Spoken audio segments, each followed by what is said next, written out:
There's no place to escape to. This is the last podcast. On the left.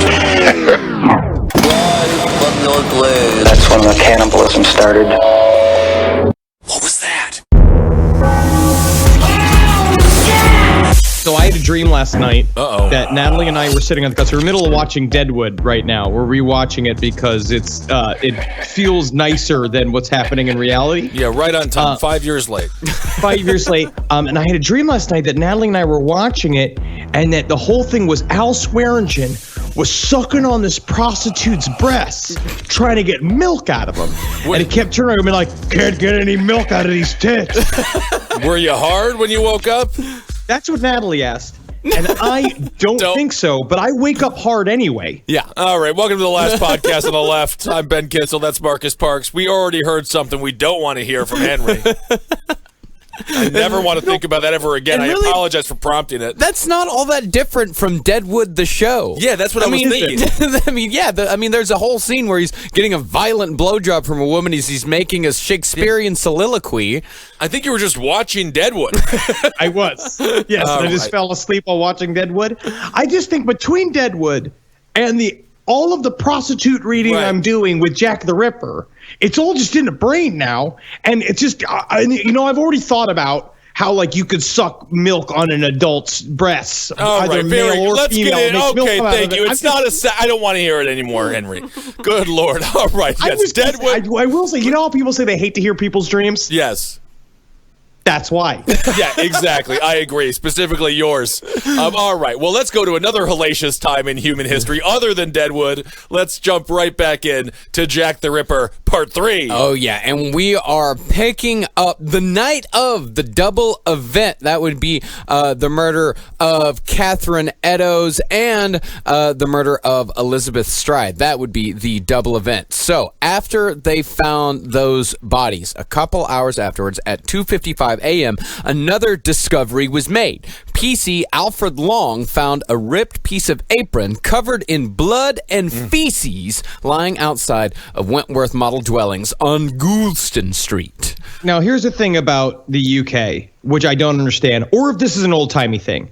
They always would write feces as faces. Faces. Right? Faeces. So that's a problem. I look at it and it makes me think of fairies. It makes me think of like magique when we were talking about it, M-A-G-I-C-K-E, and it's just being like, is this just the new age way of spelling shit? Yeah, it sort of sounds like an Egyptian god, too. Faces. I praise faces. It also, why does he have dookie on his apron?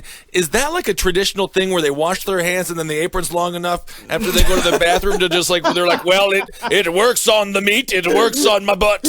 I'm wearing my own toilet paper. That's the most economical use of my outfit here. Also, I don't need to wear undies either, because it's like a bathroom door. The cleanest market in town. The feces came from the body. Because they apparently, that was one thing that they talked about, is that when they found Liz Stride's body, is that not only had she been deeply dismembered, but she had also pooped on the street. So it was like when David Spade and Chris Farley were eating the shrimp in Tommy Boy, and Chris Farley, David Spade's like, this one was full. It was like that? Yes. Oh, man, I don't like it. Now, the reason why Wentworth Model Dwellings was important in this context is that it was in a largely Jewish section of Whitechapel, and the building was inhabited almost entirely by Jewish people.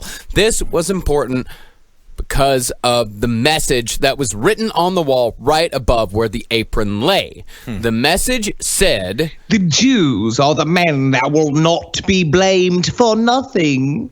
Wait, hold on, what? So are they to be blamed?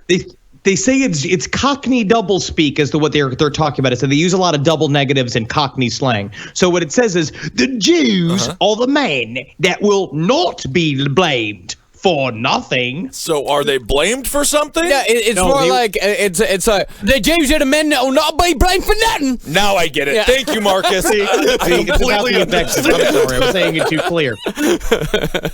Yeah, and that was with Jews spelled J-U-W-E-S. Now, there's a lot of speculation as far as to what that misspelling means. Now, there's a lot of speculation, Marcus. There's a lot of it. There's literally books of it. I'm holding 2 of them in my hands. Both of them are 900 pages long. Let's get into it. Just about the misspelling, huh? Oh, yeah. And it could be the simplest explanation is that the Ripper was illiterate. Yeah, he's a moron. And he didn't know how to spell Jews. That's disgusting. How dare you shame Ripper? That's Ripper shame. I don't know. If you're not intelligent enough to spell the race that you don't like, you have to like them. That's my official position on that. How can you be anti-Jewish if you don't even know how to spell the name? It also could be that Jews, Juwes, was a secret Masonic message. But You want to start it without starting it, Marcus? I'm going to start it without starting it. That's going to be a little teaser for episode 4. I've got a nerd alert lined up right behind me, guys, if you get too much into this. Now, it seems like if you're interested in true crime at all, that a photograph of this message would be just as recognizable as the Mary Kelly crime scene photo, as photography was very much in use in law enforcement at this time. But you've got to remember that opinions of the Jewish population among East Enders at this point were not very high, to say the least. Mm-hmm. And the message was written right in the middle of a popular Jewish merchant area, and at any moment, genteel purchasers were sure to show up and see the message.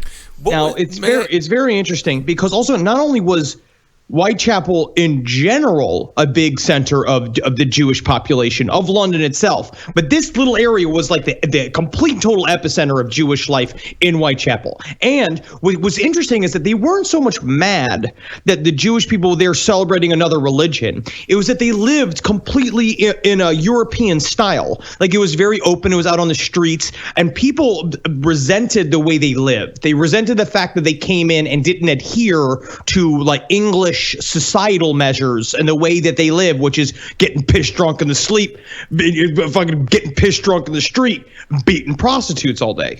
Right. Well, it takes a little while to assimilate. What was it written in? Was it blood? I mean, they didn't chalk. Have paint. Oh, it was in chalk. Yeah, okay. Yeah. It was written in chalk. I was thinking it could be faces, but I'm happy to hear it's chalk.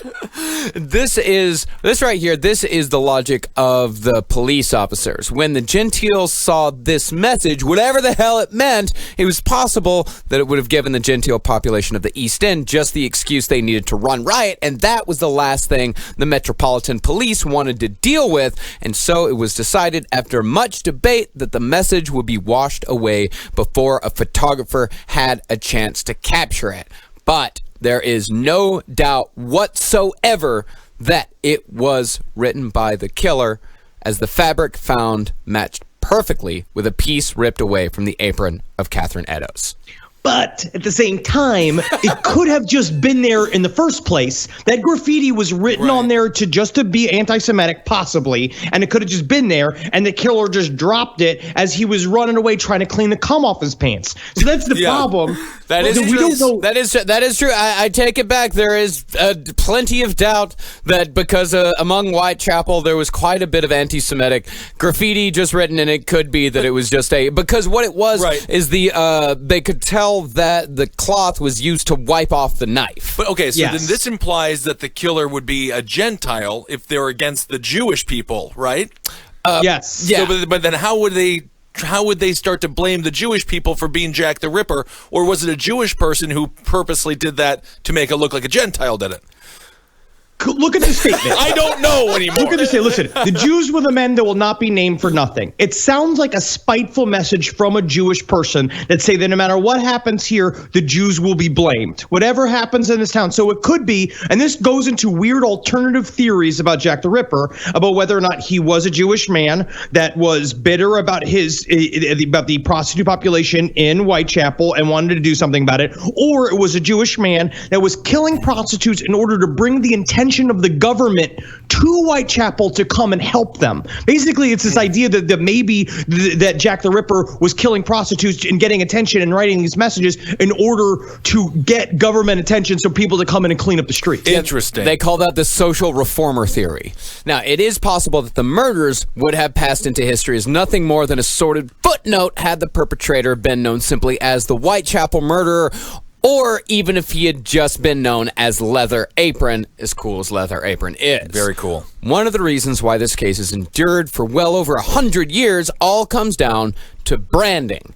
It all comes down to the name Jack the Ripper. It's cool. It's cool. I mean, it's cool. It's like Shaka catchy. Khan. Shaka Khan. Good point. Yeah, it's cool. It's catchy. It tells you everything that you need. Jack the Ripper, the name itself is why this has endured for so long. And that name came from a series of letters received the day of the double event.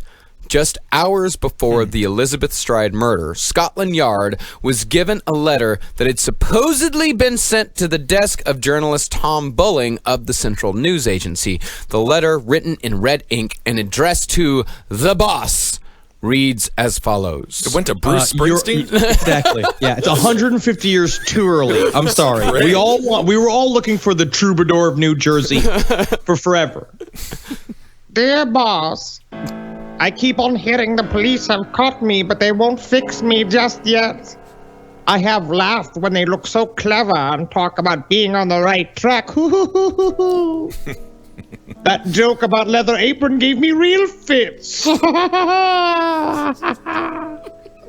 am down on whores, and I shan't quit ripping them until I do get buckled. Grand work the last job was. I gave the lady no time to squeal. How can they catch me now? I love my work and I want to start again. You will soon hear of me with my funny little games. I saved some of the proper red stuff in a ginger beer bottle over the last job to write with, but it went thick like glue and I can't use it. Red ink is fit enough, I hope. Ha ha!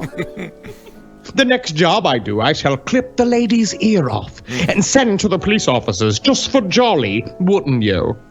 Keep this letter back till I do a bit more work, then give it out straight. My knife's so nice and sharp, I want to get to work right away if I get a chance. Good luck. Yours truly, Jack the Ripper. Don't mind me giving the trade name. P.S. Wasn't good enough to post this before I got all the red ink off my hands. Curse it, no luck yet. They say I'm a doctor now. Ha ha, and away I go! I don't want to get I don't want to get ahead of ourselves. I know we're doing the suspects in the next episode, but I think I solved it. It's judging by the knife work and the letter, it's Julia Childs. It's absolutely lovely. You just take the whore's uterus and cook it in a bit of Chardonnay, and it's just absolutely disciplined. Disciplined is my new word, because I'm fucking hammered. Constantly hammered. Now, this letter probably would have been passed off as one of the many hoaxes going around at the time, if not for one line. The next job I do, I shall clip the lady's ears off and send to the police officers just for jolly, wouldn't you? I gotta say, clip sounds worse than cut. Yeah. Like the idea of being clipped off. Yeah, well, because it's a clipping that is much more animalistic. Right. Clipping is something you do to a sheep. You clip a sheep's balls off, you know? Like you Oh, don't do that. You clip the ears of a dog. Right. Like that's why clip sounds so much more disturbing, because it implies that he doesn't see these women as humans. I'm gonna name my first child Clip. Clip Kissel. Well, so you're gonna be like Sarah Palin? Yeah. Naming your kids after fucking sounds that the gun makes? My other question is you clip the ears of a dog? Yeah. Yeah, of course. All those dogs you see fighting, the pit bulls, those are all clipped. Yeah, Doberman Pinschers, a lot of people clip those ears. And the tails of many Doberman Pinschers. It's an awful practice. I'm against it. Yeah, it's cruel. Dogs are not paper dolls. I know. Dogs are cute. Borky died. My middle brother, he had a cat named Charcoal, and he used to clip her whiskers. And then, of course, as you got older, you realize that's their main feeling. That's how they feel. So she was in hell living with my middle brother. Oh, yeah, she was living in Saw. Yeah. But he wanted to have them just so. I don't know. It's kind of a strange thing he did. Now, if you'll remember, concerning the ear clipping, one of Catherine Eddowes' earlobes had indeed been clipped, so cops took this one a little more seriously than the other letters they had received. At a loss, cops printed the letter in the papers and made gigantic copies copies of it and posted them outside police stations, hoping someone would recognize the handwriting. Now, this has got to be a tough decision for a police department to make. Yeah. Do you do the press or do you not do the press? What my personal belief at this point in history would say, don't do it. Well, at this point, they had no idea what to do because this was the first time they were dealing with the press. Right. So there was and they no had precedent. an uneasy relationship with the press up until this point because they're constantly fighting, like leads getting out and people coming to them with information that they have been prepped with ahead of time. So now you're getting all these people confessing because the details of the crimes have been already put out in the newspapers. Sure. So it's very strange. So the police But want to get their message out. Yeah.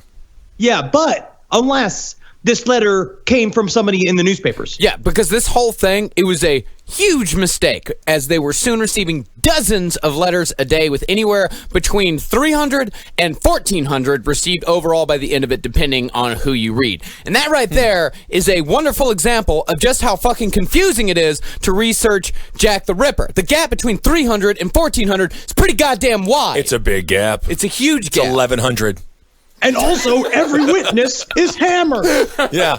Every witness is belligerently hammered and already a known liar. Everybody's a Right. liar and a thief, and everything's pitch black. And so they're all just saying just whatever. Like they're just saying whatever off the top of their head.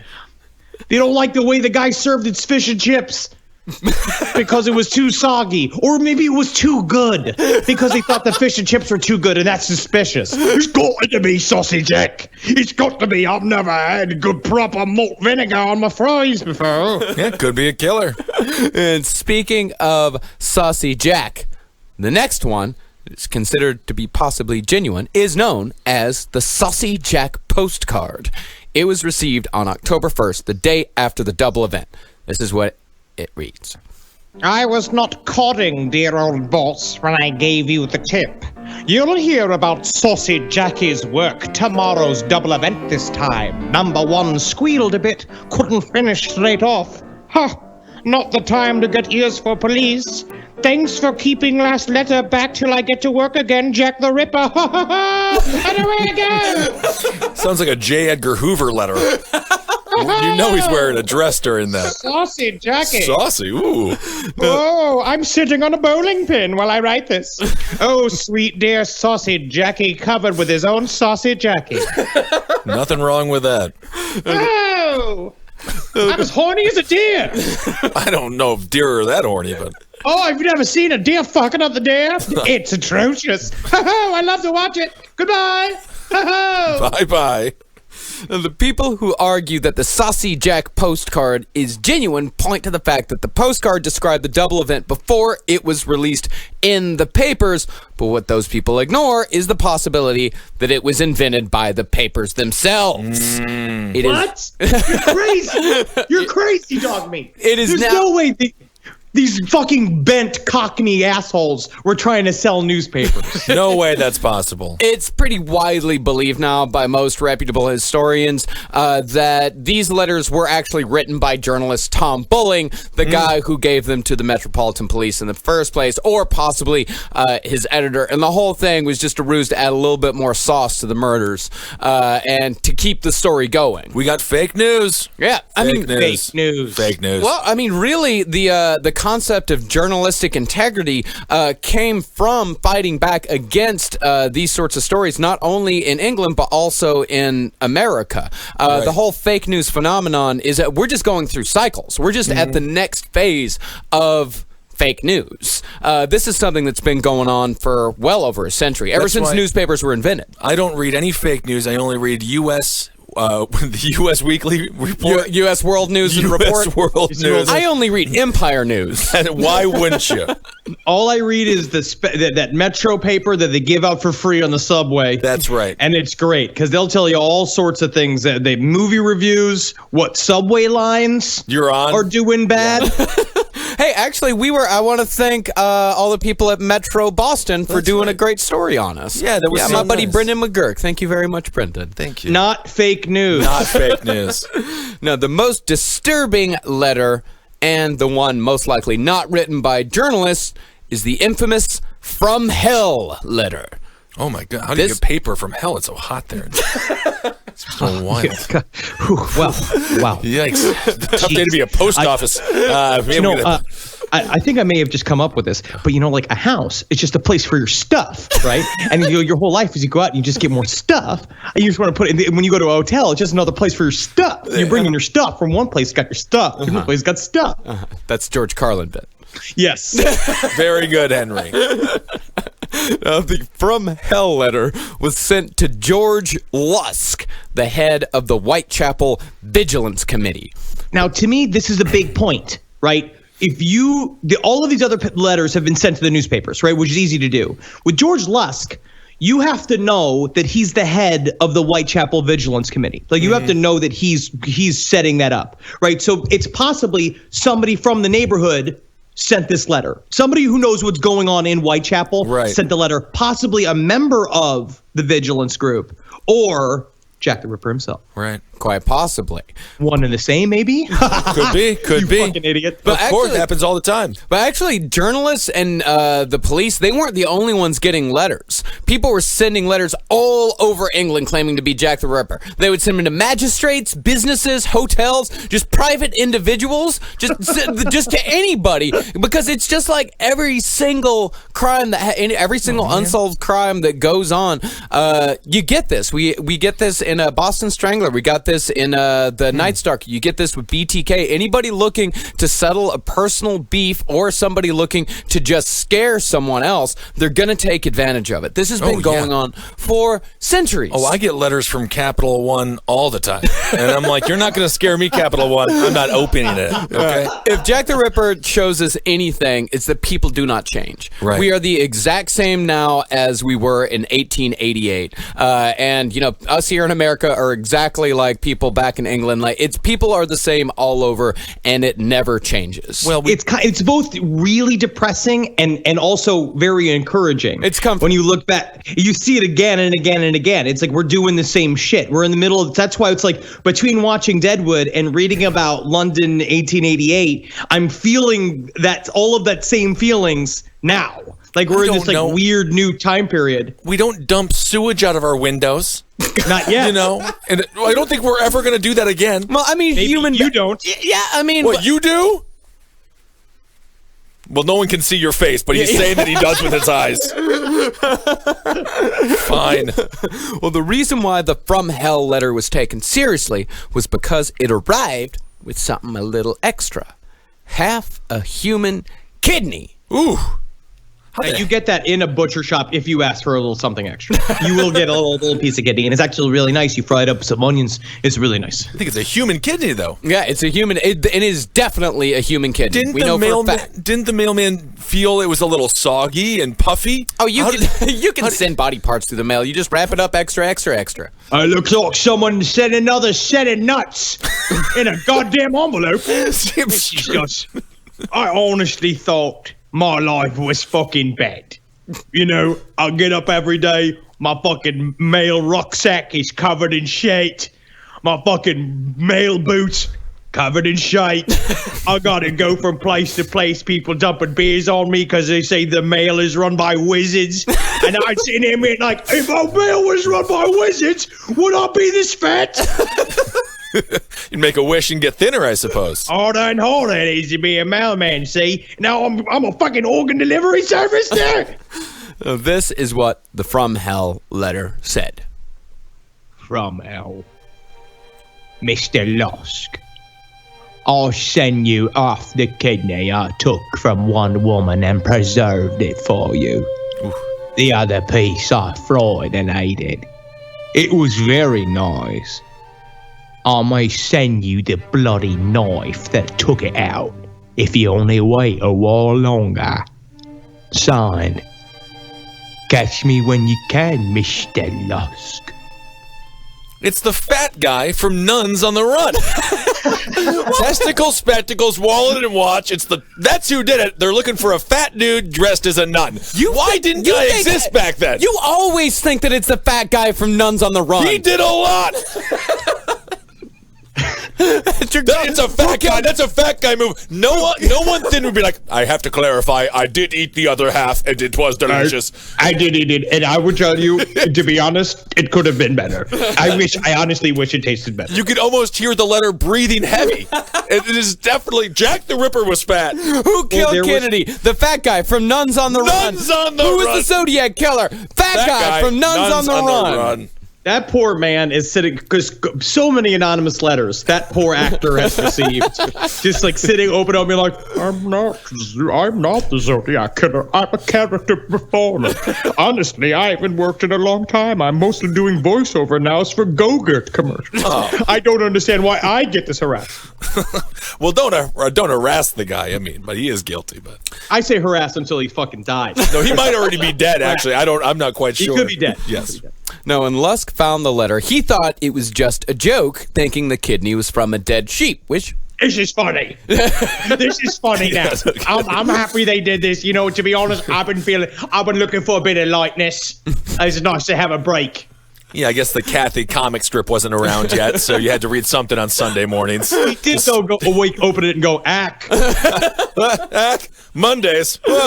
The Lusk kept the kidney for a full day, wondering what to do with it, kept it in his desk drawer, before a buddy convinced him they should take it over to a local doctor to see if it was human, just for kicks. All of these fucking Whitechapel people are so casually horrible. Right. He's the good guy. He's the guy that the local fucking head of the what's his name? He's Ned Beatty from the Burbs. And he's sitting there just playing with the human kidney all day, like it doesn't mean anything. Doesn't talk to a police officer. Doesn't mean like, I don't know what to do with it. Like he got a nude picture in the mail. It's just using it as a stress reliever, I guess, maybe. Yeah. And so they took the kidney over to the local doctor, but the local doctor was out, so they took it to another local doctor who ruled that it was inconclusive. So those three took it over to the London hospital, where it was examined and confirmed to be human. And then all four of them all bundled over together to H Division headquarters and delivered it to the proper authorities after taking a human kidney from place to place to place on one sunny Sunday afternoon. It is like a critter ball of dumb fucks. And it just gets bigger and bigger and dumber as it goes. Well, because that's when the cops, they couldn't handle Whitechapel, right? So they just gave it to the citizens. There's like a couple, you had Aberline, right? The inspector, the guy who was really in their shit, who's walking around and doing the best he can, who was supposed to have been promoted to Scotland Yard. It was like the story of, it's like a movie story, where Aberline essentially was a super cop that was supposed to, he was getting very quickly promoted, and they're like, wait, actually, we need to send you to Whitechapel to go investigate the Jack the Ripper crimes. And he's like, fuck, because he's got to go into the worst part of the world. Yeah. And they just gave all of the crime solving fucking duties to these drunken idiots. And then Mel Gibson was his partner. The whole Can you thing believe fell he's apart. there? Yeah, just calling they were everybody sugar tits. Oh my but then God. there's 5 women named Sugar Tits just in the neighborhood. Yeah. Yeah, they compete with Nick Nolte and Danny Glover for the case. Wild stuff. No, there is a misconception that the kidney was, quote, Ginny, meaning gin, full of gin, and that it had come from a female, which points towards it coming from Catherine Eddowes, whose left kidney was taken by the Ripper. Oh. However, the Ginny line was actually a misquote by the press, as the doctor who had examined the kidney had actually said that it had been preserved in spirits rather than being spirited itself, so to speak. So they put it in a jar filled with gin. Yeah. No, the guy who had cut wherever the human kidney came from before it was sent to George Lusk, it was preserved in wine. Oh, that's kind of Technically, yeah, if you cook it, honestly, kidney, a little marinated in some wine with like onions and currants and stuff like that, and you cook it up and do it, like honestly, that would probably be really tasty. I had this thing in Atlanta called a deviled pig's kidney, where the waiter came up and he's just like, we got some suckling pigs in this morning, and the chef wanted to do something fun, so he made this little like deviled pig's kidney dish, and ooh, it was good. When they saw you walk in the door, that chef got so rock hard. And he was like, I think I found the dumpy shithead that's going to eat this disgusting food that should be banned in the country. My God. It reminds me of that drink. I think it's in Ireland or something, Kiss the Toe, where they have that old rotten toe. I think it's in Saskatchewan. Oh, okay. Yeah, I think that's a Canadian thing. Oh, a Canadian thing. Yes, very fun. Now, while this is pointed to, the From Hell letter, while it's pointed to as the most credible Jack the Ripper artifact, a lot of opinions say that it was most likely a prank done by a medical student at the same London hospital where it was identified as human. Unless it was done by a doctor himself who worked at the London hospital, if we want to get into that as well. Right. And that they purposely downgraded the spelling of the letter, which we've seen now throughout all of serial killer history, right? Where it's like when they write letters, like look at the BTK letters. They're purposely misspelled to sort of throw you off the track, so you can't compare the handwriting to other pieces of handwriting. Yeah, but they misspell, like they will misspell easy words, but they will spell like they'll spell harder words correctly. Cornucopia. Yes. That's a hard word. Like she had a cornucopia of guts that I played with. But he misspelled guts. He went G-E-T-S. Gets. Yeah.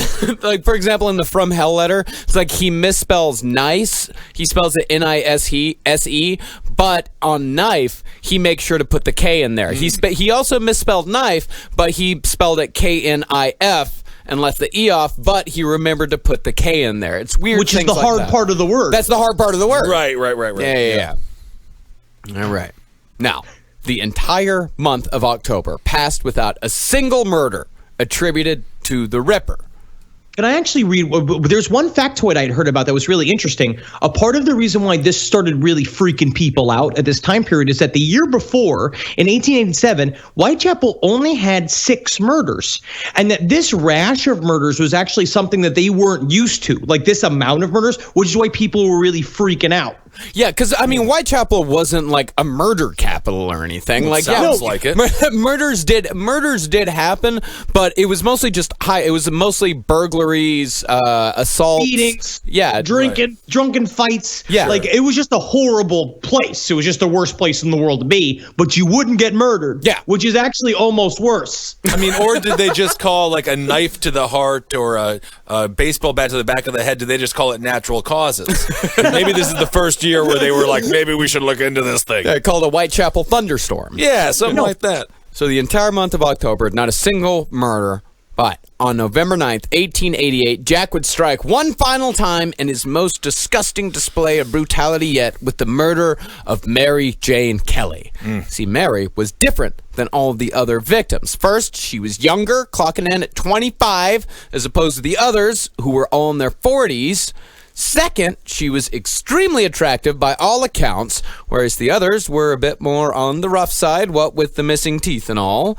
Well, extremely attractive in comparison. Whitechapel, like if you're a Whitechapel, she is a victim. Mary Kelly was a beautiful woman. She had a promising future. But also, it's why her death gets the most attention and why the most conspiracy theories hinge on this death. Also because of the way she died as well. Yeah, absolutely. And third, Mary had her own room rather than the 4-penny coffins at the lodging houses which she had rented for the last 8 months of her life, and that would be the room that she was murdered in, rather than all the other victims who were all murdered on the street or in backyards.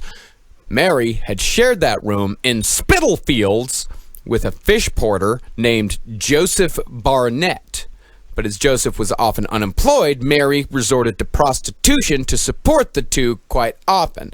Joseph stuck around until Mary invited a homeless prostitute to share the room, at which point Joseph moved out but stayed on friendly terms with Mary. Or was sexually obsessed with her to the point where he went ahead to kill a bunch of prostitutes in Whitechapel to discourage her from going back to prostituting, to pull her back into living with him. Hong Kong, next episode. Suspect, next episode. You keep jumping ahead. Stay on target. Good for his exercise, though. It's good that he can still jump. It's nice. Now, that room, located on Dorset Street, was only 12 square feet with a fireplace opposite the door, 2 windows to the left, and a bedside table so close to the door that it would bang against the door when the door was opened. That's a good place for the fireplace opposite the door as opposed to right by the door. So when you open the door, you immediately catches that fire. God damn! Who put the fireplace? The only decorations were a couple of engravings and a painting called The Fisherman's Widow. Which is really sad because your boyfriend's a fisherman. Yeah. So your boyfriend's a fisherman. You have a painting saying the fisherman's widow, which is basically like, I hope you get murdered. I hope you die. Yeah. Now, Mary was reported to be a quiet woman until she got drunk, at which point she would sing Irish songs and get into fights, becoming what her friends referred to as Dark Mary. Oh, I love Dark Mary. That's the only Mary I would ever want to hang out with. That was her Chris Gaines. Yes. Now, the last song Dark Mary was heard to be singing the night of her murder was at 11:45 p.m. when a neighbor heard her singing the old Irish tune, A Violet from Mother's Grave. We've actually got... Ooh. Yeah. We've got a recording, not a recording of Mary Kelly, but a recording of the song A Violet from Mother's Grave. Let's hear it. Scenes of my childhood arise before my gaze, bringing recollections of bygone happy days. And down in the meadow in childhood I would roam. No one's left to cheer me now within that good old home. Actually, that song is used to very chilling effect in the Jack the Ripper Museum in London. Yeah, they've got an amazing room that is a recreation of Mary Kelly's room, and they play that, an a cappella version of that on a loop over and over and over again. It sounds like Meryl Streep's character in that horrendous film that she might win an Oscar for. Florence Jenkins or whatever. Oh, it was so I bad. hate that movie. Whitest movie I ever saw in my life. But also, I can see how the endless loop of that song playing can curdle the minds of the people working at the museum. I was watching a documentary yesterday called Jack the Ripper, Suspect Uncovered. And it had a historian, a Whitechapel, like, historian woman, and she's just dressed in the bonnet, like, you walk around and be like, oh, it was a right frame of time for a prosy to get snippety-snapped. And it's just like, you have to go home. At some point, you have to go home to your family, and you're still like this. Yeah, I'm not sure who decided that was a good pitch for the human ear, but it's at least it's music. It was something that... Today's sponsor for Last Podcast on the Left is Crizal No Glare Lenses. And thank you, Crizal, for sponsoring us today. If you wear glasses, then you know that fingerprints, smudges, scratches, and glares can obstruct your vision and be a huge distraction. That's why I love Crizal No Glare Lenses. They give you the clearest vision possible by offering resistance to glares, scratches, and smudges. That means no more fingerprint smudges from taking your glasses on and off, or scratches from cleaning your lenses on your shirt. Better yet, no more blinding glare created by your digital devices, so you can see everything on your screen, even if you're working at night. Crizal lenses even protect your eyes against harmful blue-violet light of your digital screens. And because Crizal No Glare lenses stay clear and reduce distracting glare, your friends and family can actually see your eyes, not just your glasses. Look better, feel better, and most importantly, be prepared for whatever comes your way with clear vision. Go to Crizal.com to learn more. That's CRIZAL.com and start living life in the clear. Now, at 2 a.m., Mary Kelly was seen by a man named George Hutchinson on Commercial Street. She asked him for 6 pence, but when he told her he had nothing to give, she said she needed to make some money and walked away. Hutchinson said he saw a man tap her on the shoulder and say something, at which point they both started laughing as the man put his arm around Mary's shoulder. The two then walked away together. Now, the last thing anyone would hear from Mary Jane Kelly would be 3 cries of, "Oh, murder!" at 4 a.m., heard by a neighbor from Mary's apartment. But once again, nobody paid it any more mind than they had with the death of Mary Nichols. And I ask an inappropriate question. Of course. Is it possible that the "oh murder" is the sound she made when she orgasmed? No. And it was I knew that's what the question was going to be. Well, I actually have a question now that Henry, that's it. Now, is it possible it was the sound of her orgasming? Is that possible, Marcus? Because that's actually an interesking question. No, no, because she was Henry. a You had a prostitute. question. It's inappropriate. But maybe murder is the sound she made when she orgasmed. Huh, that is an interesting question. Marcus, what do you say to that? I don't never thought It's of possible. it's Anything's possible. in the world of Jack the Ripper. Anything is possible. It's possible. Fucking monsters. Now, Jack the Ripper began with Mary Kelly, as he did with all of his victims, with a deep slash to the throat, this time down to the bone.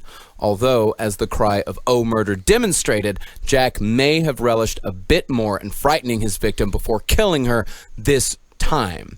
The extent of the mutilation the Ripper performed on Mary as she lay in her own bed makes it nearly impossible to tell the exact order of the slaughter. It may be that the killer had escalated to the highest level, or it could be that the Ripper did to Mary what he would have done to any of his victims had he had the time and privacy.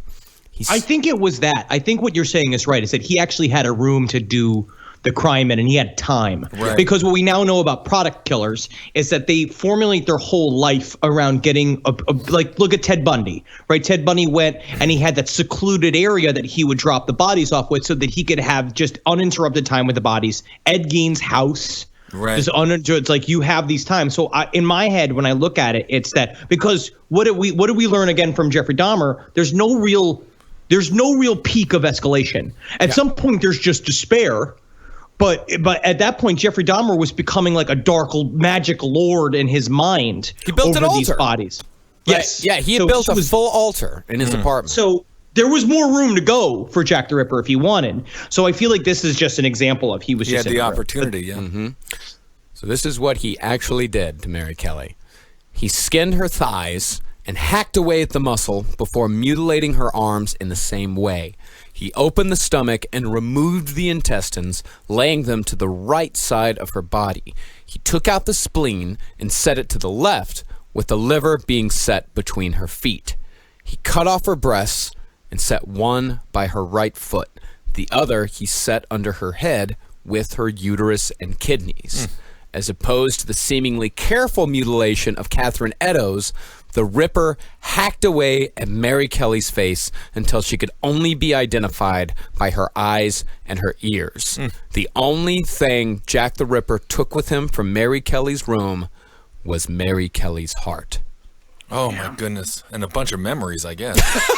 I guess he did. Disgusting. I'm not trying to make. I don't know what. I don't know what to say. I don't know what to Because say. the So I problem had to in my say, head, I wanted to make disgusting. a joke about Tony Bennett's "Left My Heart in San Francisco," but I don't think that's we're also not doing that. No, that is so. I mean, this is what he would have done to all, or something similar. Yeah. If he had the time. I mean, and it's also possible that, you know, with Catherine Eddowes, you know, he made the slits in her eyelids. Right. He did the little V's underneath her eyes. I mean, it could be that he started to work on Mary Kelly in the exact same way, but then just kept going, like further and further and further and further. So now, At the time, and we also saw in Liz Stride, he cut off the tip of her nose. And what a lot of people point to is that this is indication that he had some sort of venereal disease, that he was possibly had syphilis, which a lot of time involves face rot. Like the tip of your nose falls off, you get these weird calluses and boils all over your face. And so there's this idea that a part of the killings were revenge for giving him some sort of disease, or he believed that a prostitute gave him a sexually transmitted disease. And so he was doing that as a kind of symbolic, like, fuck you. well, we should expand on that for the next episode too. That's interesting. Very interesting. That's a big part of my favorite pet theory. I mean, as far as the actual dying goes, it's pretty quick for the victims. It's every single time it is immediate. That's what he does. He wants to. He slits their throat as fast as he can so he can get to the body, because that's So all this he. makes That's him- all he cares about. So he's a product killer. yeah. Yeah. I mean, wants the product, It's yeah. also like Richard Chase. You know, like Yeah. Richard Chase. You know, those people died almost instantly. He kills them as fast as he possibly can, because it's not about the kill. It's not like Andre Chikatilo, Right, he who is doesn't wanna torture who is a them and- process killer, Right, who right, you know who really relishes the hunt of it. You know, that's what Yeah. makes him hard. With these guys, it is all about killing them as soon as they possibly can. Because like Dahmer didn't really kill anybody in a particularly brutal fashion. No, he would get himself blackout drunk. Yeah. Right. In order to even do it, the whole point was just to get, because it's about control. Yeah. Well, he right. did It's the about zombie thing, having though. possession of someone. He drill bits in people's brains. He did and do the stuff. drill bit and the acid in the brain and all that, but that That's was pretty extreme. That was his open mic time. Oh yeah, that's working on his tight five. But on the other hand, somebody like Gacy relished in the in tricking them, doing the tying, the rope trick, and all that type of shit, and then strangling him. He was all about the process of it. Now, Mary Kelly's body was found at 10:45 a.m. by Thomas Indian Harry Bowyer, her landlord's assistant. Now, upon getting no answer from knocking on the door to collect rent, Indian Harry looked through the window and saw the horrific scene. Police showed up with Baxter Phillips, who took one look in the window and said, I'm satisfied that the mutilated corpse lying on the bed was not in need of any immediate attention from me. Was that a joke by the detective who found a woman lying on her own breast? Yeah.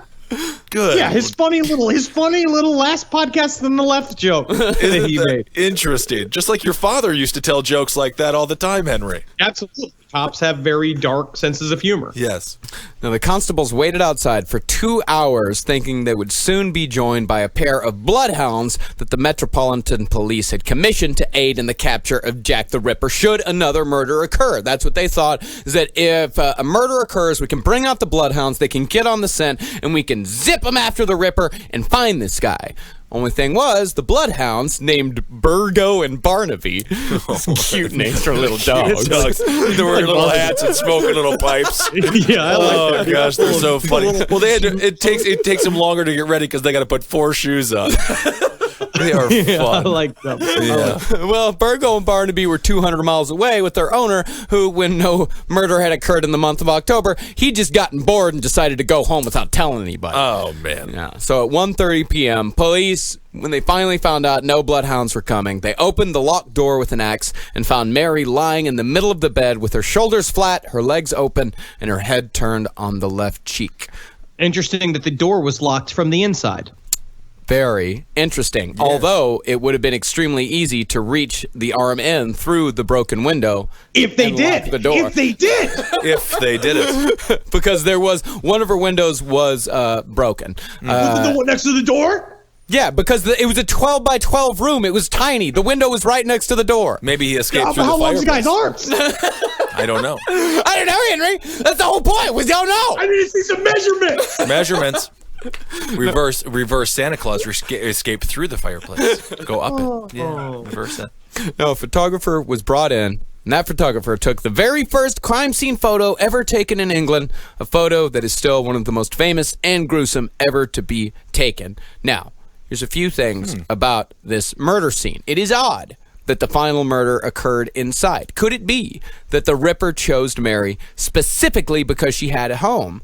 Or did he just get lucky? How many women did he try before Mary Kelly? Did he go out that night looking for somebody with a private room? Did it just so happen that he asked Mary Kelly and Mary Kelly took him to this private room? And is it a coincidence that the one who got it the worst was also the youngest and the only one who was conventionally attractive? Or could it be that Mary Kelly wasn't murdered by the Ripper at all? Every you, time I Morgan. hear You. Every time I hear the words "could it be," I just immediately imagine ancient aliens be like, "But could it be? The screams of the innocent were fueling a spacecraft." We'll answer these questions and more in our final episode of Jack the Ripper. Oh my And I'll god! tell you what, even though people have written literally hundreds of books about Jack the Ripper, and each one has their own separate, completely decades-long researched answer, which are also completely different from each other books, we are going to come up with the conclusive answer to the identity of Jack the Ripper next week. Yeah, I'm going to figure it out by Thursday. The fat guy from Nuns on the Run and Julia Childs worked together. Work together, and they were be fucking Jack each the- other in the meanwhile. Absolutely. All right. Well, great Wow. episode. Fun stuff. I want to say thank you to everybody who came out to our show in Philadelphia. Absolutely. It was so awesome meeting everyone. So And cool, I will say, I wonderful, just and want to sweet. say, I did not get Philadelphia fever. No from one anybody in that whole town. So No. congratulations. And to the couple who asked me to work their wedding, if that can work, I would love to officiate the wedding. Yeah. It'll be a wonderful time. Yeah, that'd be a lot of fun, man. We got to get you all worked up with, what is it, the Metropolitan Life Church? Yes, I'll do that. Yeah. I now pronounce you man and dog. Oh, that's not my wedding. Never mind. I would love to marry a dog, but you can't do it. You want to marry a dog?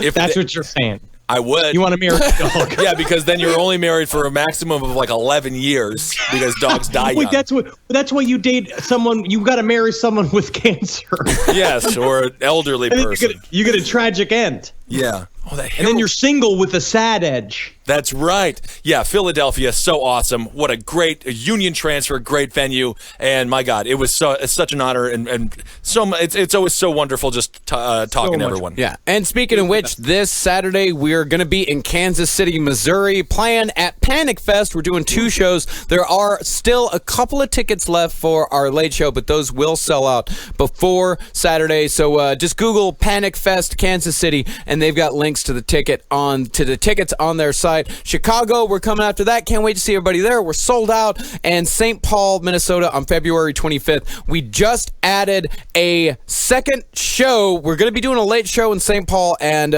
tickets for that are going to go on sale at noon tomorrow. But if you are a Patreon subscriber, you already have access to those tickets right now, because everybody who donates just $1 or more to our Patreon gets early access to every single one of our live show tickets. So if you go to patreon.com/lastpodcast on the left and give even $1, you're going to be helping us out so much, and you're going to get a little bit of something in return. Thanks to everybody who's given to our Patreon so far. Yes. It's fucking fantastic. Also, I'm looking for the hot leads as to what's the best barbecue place in Kansas City. I've been told Oklahoma Joe's, and we're supposed to go to the gas station location, which is what I'm very much so excited for. That's really the thing I'm most excited for. The gas station location is like a Yes. Wawa or something.